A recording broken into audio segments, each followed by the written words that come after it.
Olá! E nesse vídeo eu vou falar um pouco da minha leitura de fevereiro.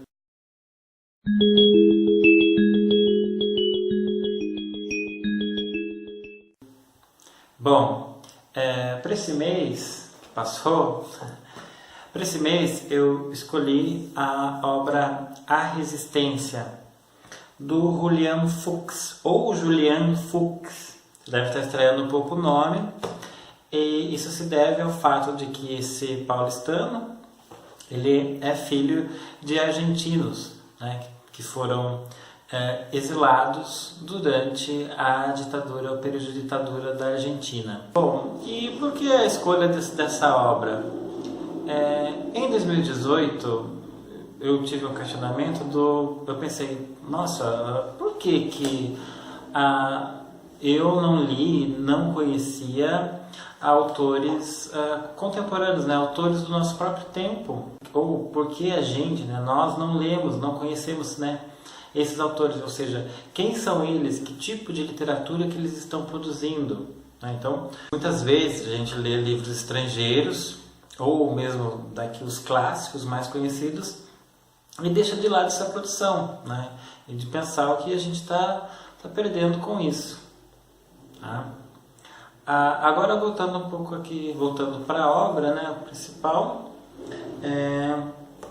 como que eu conheci, né?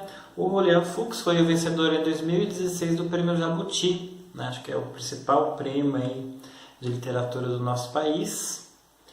E esses prêmios, essas premiações, elas ajudam bastante a nós, né, leitores, a conhecer quem são esses autores, né, contemporâneos. Não só os vencedores, né, como na época você pode pegar, por exemplo, a lista dos concorrentes e descobrir quem são esses novos autores. Então foi assim que eu descobri o Julian Fuchs, até porque eles acabam aparecendo na mídia, tem um espaço que no cotidiano não é dado muito, a gente não sabe quem são esses autores. Agora, indo para a obra. A Resistência, ela é uma obra de autoficção. O que é uma obra de autoficção? Ela não vai se basear na imaginação do autor, mas sim na própria vida. Vai ficcionalizar a própria vida. E é isso que o Julian Fuchs faz. Ele vai se basear na história dele, na história desse, a gente vai ver daqui a pouco, desse irmão adotivo, mas também, né, dos próprios pais, que são aí exilados de uma ditadura. Então, ele vai estar lidando com essas memórias. Bom, então em A Resistência a gente vai ter esse narrador, Sebastian, que tal como autor lá, tem um irmão adotado. Já no início do livro ele fala, que o livro busca falar desse irmão adotado. O irmão aí, né, que é apenas uma espécie de fio condutor, para na verdade trazer a história da sua própria família, né? Então a gente vai conhecer então esses dois são terapeutas, né, ou psicanalistas recém-formados, que lutam aí contra o regime que se instalou, o regime em 76, né, o regime ditador que se instalou na Argentina. Então a gente vê os reflexos do que eles vivem, né, das memórias, das histórias que o narrador traz para a gente, e aí do fato de que a mãe, né, não consegue engravidar, né, o casal não consegue ter os filhos, eles acabam optando por uma adoção, que não ocorre não ocorre de um modo convencional. Isso vai ser interessante porque ele se liga muito ao fato da própria história da Argentina, né? Porque naquela época, as pessoas devem saber, volta e meia a gente tem alguma notícia, né? Hoje nem tanto quanto eu que cresci nos anos 90, falando dessas crianças, né, que foram separadas, né, retiradas, sequestradas das mães, né, que eram de oposição ao regime, e entregues a simpatizantes do regime. É um período bastante triste, de horror na Argentina, e que você tem reflexos até hoje, né? Válido lembrar, acho que das avós da Praça de Maio, e que também vai aparecer no livro. Bom, e por conta então da perseguição, eles têm de sair da Argentina, acabam vindo para o Brasil, que não era o destino final, mas acontece que aqui a mãe consegue engravidar, e vai nascer então a sua primeira filha, e também posteriormente acaba nascendo o narrador. E a gente passa a conhecer, então, vai conhecendo aos poucos essas histórias, né, do tempo em que eles, de perseguição da Argentina, tanto como também as próprias relações que se dão ali da família com esse filho adotado, que desde o início sabe que é um filho adotado, e que você está daí diante dessas histórias familiares, dessas relações familiares, e também desse passado, dessa memória, dessas histórias traumáticas. Eu acho que um ponto que é fundador é a questão do próprio narrador, da construção da identidade do narrador se dá através do outro, né? A descoberta de si se dá, é possibilitada através do outro. E outra coisa interessante é o modo como esse livro ele é construído, porque a gente tem uma narrativa, vamos dizer assim, que está exposta, tanto pelo narrador, que vai ser um narrador aparente, a gente vai falar um pouco sobre isso depois, perambular pelas ruas, né? Ele vai estar lá em Buenos Aires procurando a casa onde os pais viveram lá com o irmão adotado, como uma forma de buscar as suas raízes, como também pela metaliteratura, o que lembra também um pouco de ensaio, né? O autor, ele trabalha com literatura, né?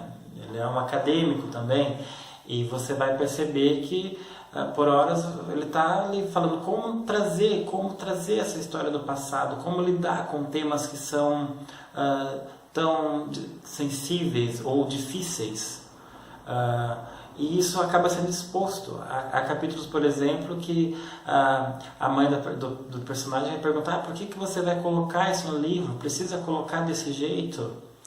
O que é bastante interessante, é como se você estivesse vendo a feitura do livro.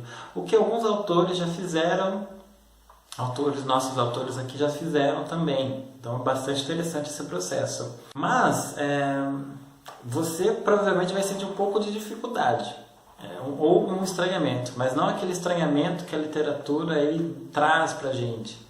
Porque a obra, o modo como ela é construída, posso dizer que ela é seco, árido, porque ele vai abdicar aí de muitas coisas que a gente encontra na literatura, né, como jogos de linguagem, a construção de imagem, figuras de linguagem que a gente simplesmente não tem. E isso eu vou explicar daqui a pouco. Então torna aí uma literatura um pouco diferente, talvez daquela que você, leitor, esteja habituado, tá?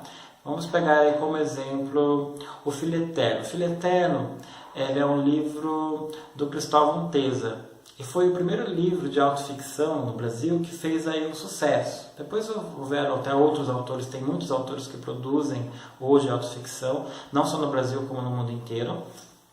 E se você comparar o Cristóvão Teza, ele vai explorar aí ao máximo a literatura no que ela tem das imagens, né? Construindo aí uma narrativa poética, né? Um livro fantástico.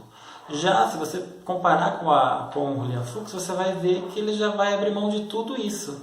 Mas por que se deve isso? Bom, o autor do livro, né, o Fuchs, ele vai seguir aí os preceitos de um acadêmico, escritor acadêmico alemão, conhecido como W.G. Sebald. W.G. Sebald. Ele nasceu em 1944 na Alemanha, portanto aí pós-guerra, e uma das coisas que sempre interessou ele era como lidar com essa memória, como ficcionar algo traumático, né? Ou o inenarrável, pensando aí no holocausto, como trabalhar essa memória. Então esse autor ele lança, né, parece lançar base de uma necessidade de uma espécie de ética ao se retratar o passado. Tá?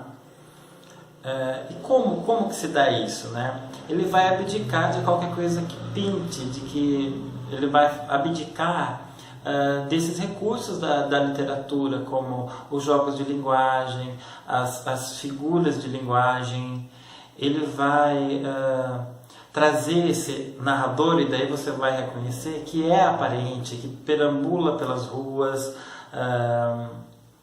esse narrador que não sabe tudo, é como se fosse aí uma evocação do real. Muitas dessas coisas que eu estou falando aqui foi o próprio William Fuchs em uma palestra para a CPFL, chamado Cansaço da Ficção. Enfim, vai ficar o link aí abaixo. E é daí que parte esse exercício. Então a gente vê quase como se fosse um exercício de como construir uma narrativa a partir desses preceitos do W.G. Sebald. E essas obras que trazem essa característica aí são conhecidas como os romances de testemunho de mundo. Parece que foram comuns lá no pós-guerra, tá? E eles têm aí um chamado estilo documental, e que a literatura ela vai se fundir, né, com o ensaio, o discurso político. É aí que reside, eu acho que o que é interessante, o exercício, né, o autor, porque ele vai trabalhar sem esses artifícios, vamos dizer assim, e ele consegue conquistar o leitor. Você começa a ler, você vai entrar na história, vai querer saber. Então, como que ele faz isso, né? E também esse exercício de metaliteratura, para que o leitor aceite e acabe se surpreendendo com a obra, né?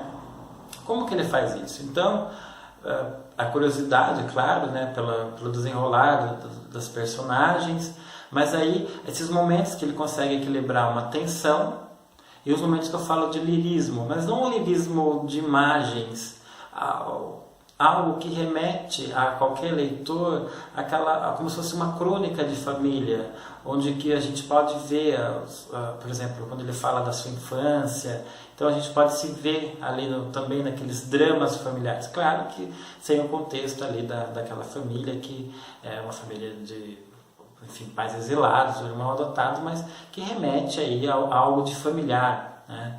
E tem momentos engraçados, né, que ele vai trabalhar, vai falar um pouco aí da paixão de brasileiros e argentinos, que é o futebol. O autor ele consegue fazer com que o leitor se interesse, leia, queira ler a obra. E chegando ao final, sabe que se trata de um bom livro. Não é muito interessante, mas que é externo aí a narrativa, uma espécie, vamos dizer assim, do que o livro representa nesses momentos, né? Nesse momento que a gente vive, né? Um momento meio sombrio, né?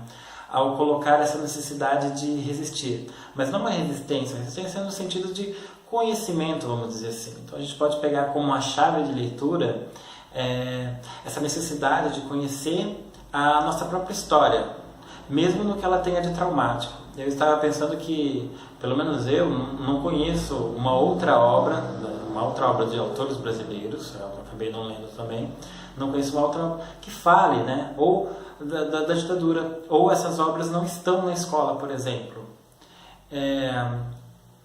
E o interessante é que ele trabalha então, né, apresentando a Argentina, esse país irmão, coloca o leitor brasileiro em um contexto outro, ou um contexto do outro, permitindo então vislumbrar a nossa história a partir de um contexto latino-americano. Então a gente se vê a partir desse contexto, né? Então, na ideia de que é preciso se voltar ao nosso semelhante, ao que está próximo da gente, para que a gente possa então nos reconhecer ou conhecer a nossa história. E acho que ele levanta a questão. Claro, o William Fuchs ele é brasileiro, está trabalhando com a temática latina por conta da ditadura, mas fica um chamado de por que nós não conhecemos a literatura dos nossos vizinhos, né, dos países latino-americanos, né, e a história deles, por exemplo, por que ela não é trabalhada nas escolas? Então fica a dica de leitura, se vocês puderem ler Uma Resistência, de William Fuchs. Abaixo contém o link com uma espécie de aula, né? Não sei como deveria falar, dele, e vamos para a próxima leitura.